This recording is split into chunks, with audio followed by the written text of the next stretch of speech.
If there was ever a situation where I had to sell a majority of my Omnis and I can only keep a few, I would keep these.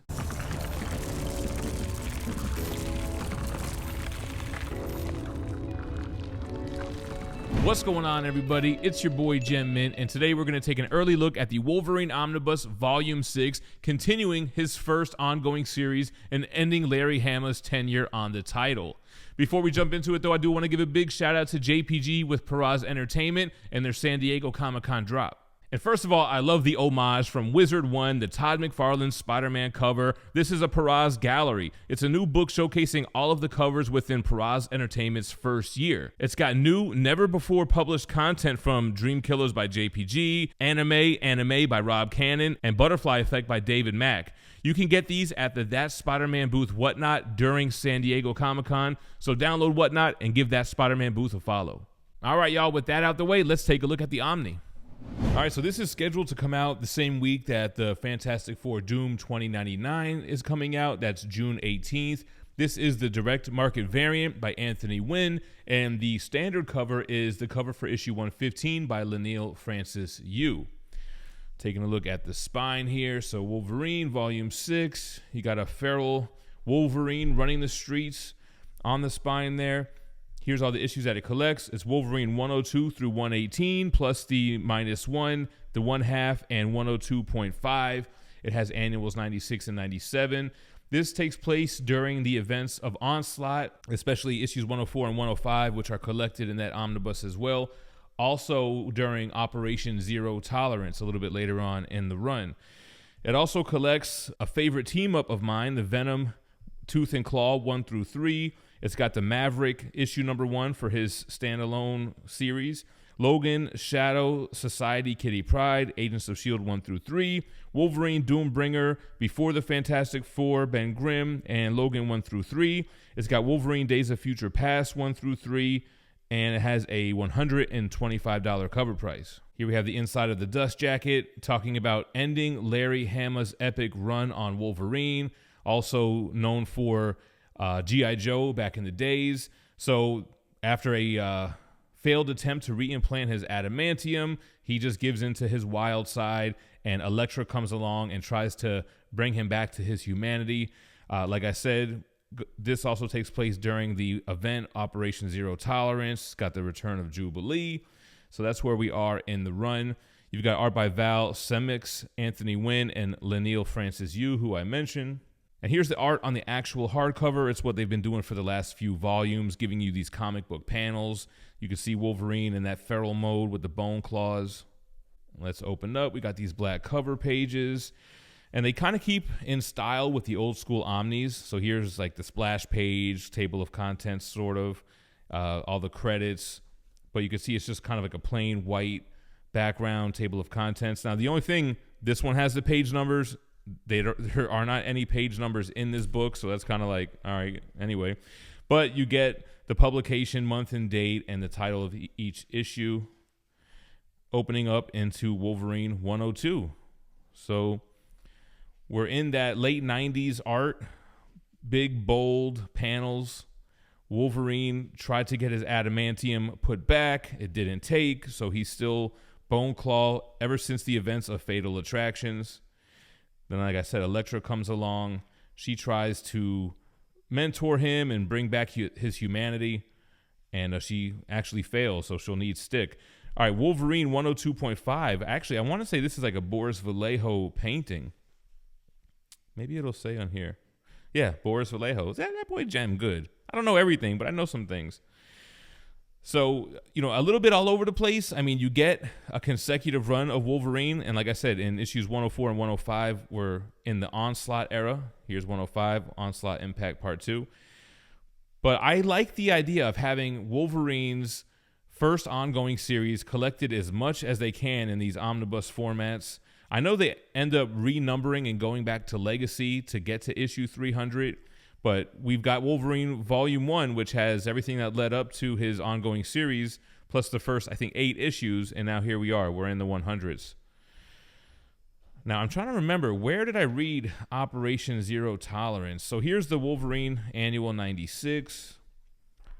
I think it was an OHC that I had for Zero Tolerance. So we're in the Onslaught era, and then in the latter part of this omnibus, we're in that zero tolerance era. Here are the Wolverine covers. They kind of change up here, right? Got Adam Kubert stuff for like these 3 covers back to back. All right, so Wolverine Tooth and Claw. I actually just recently bought a shirt with this image on it. This is collected in one of the Venom Omnibuses as well. I don't know if it's Venom Omnibus Volume 1 or 2, but it double dips a little bit. But, you know, not everybody's going to get the Wolverine and the Venom Omnibus, so you got to make sure you collect them both. Interdimensional, kind of whacked out story, but I still dug it. Like I said, Maverick, Wolverine's old teammate, gets his own comic book in this one-shot. Little Omega Red action. I actually just got done reading Wolverine's Revenge with some Omega Red stuff in it. All right, so let's keep it moving. Then we have the Marvel Shadows and Light featuring Wolverine, so it's like a graphic novel. Black and white. I do like how with these volumes, though, you're getting everything. You're getting every mini-series, every graphic novel. Jumping back to the main series, here's issue 110. 112 here. I like how little gallery of the covers. I wonder why they put it right there where they did. Yeah, so Stick has to come around and help out when Elektra can't get the job done. Wolverine trying to regain his humanity. A little mime action there. So I want to show you guys. Oh, yeah, then Lady Deathstrike returns. Here she goes, an old familiar foe from Wolvie. Here she is on the cover of 114.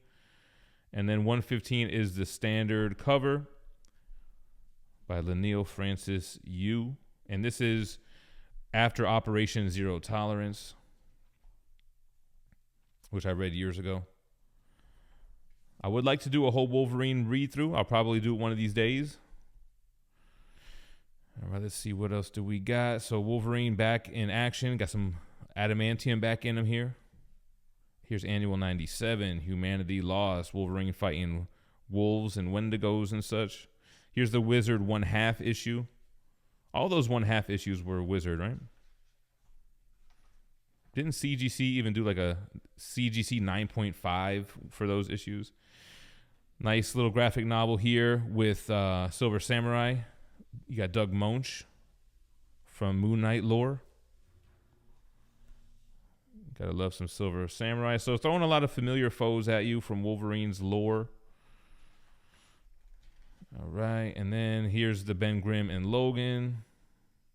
Little side story. I guess it's a 3-issue series, right? Then we got, yeah, here's the final issue, issue 3. And then it's the Days of Future Past. John Francis Moore, who did the Doom 2099 stuff.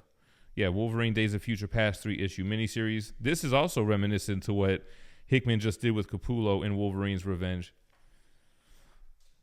Yeah, so not the most consistent run. I think Wolverine has suffered from that more so than any like huge popular character. But I still like the idea of just having them all collected. Here's the Encyclopedia, Volume 1 for Wolvie. Little Ensaba Noor. Got the Hulk stuff, Juggernaut. Volume 2 Encyclopedia. And I think what I read is that they actually solicit a Volume 3, but it never came out. It was canceled. But they show the artwork in the cover, which is cool. I guess people weren't buying the Encyclopedia issues back then. Wolverine vs. Omega Red. Here's Wolverine vs. Hulk. Oh, who is this by again? Oh, DMS 94. Sinister Action. Oh, love this right here. I don't know who this is, man. It's got to be Julie Bell, right? Boris Vallejo or Julie Bell. Love that art there. Then the index. And yeah, here is the art that would have been the Encyclopedia Volume 3 issue. Adam Kubert is so darn cool. The Kuberts are dope. Long tenure on Wolverine. Isn't Adam Kubert doing covers or has done them recently for the Wolverine ongoing? I actually got a copy of the Sabretooth War. I might try to just quickly read that, man. I really wanted to read that when I was hearing about it as it was coming out. Here we got some pinups. This is Hildebrandt Brothers, or the brothers Hildebrandt. Papa, Joe Kubert, doing Wolverine versus the Bear. How many Wolverines versus how many gorillas? Some sketchbook stuff, some pinups. Overstreet Guide by Jeff Matsuda. Joe Bennett promotional art. Love how we get the Wizard covers in here, man. Wizard 65 and 69. And then Wizard, the Wolverine Tribute by Mark Tex. So that's volume 6, guys. What do you think about it? Let me know in the comments down below. Which cover would you go with? Would you go with this kind of all different versions of Wolverine by Wynn? You got the Age of Apocalypse, Brown and Tan, Feral, Regular, Weapon X. Or are you going with 115, which I like? It's the cover from one of the actual issues. But as always, I appreciate you guys watching. Stay minty fresh. Peace.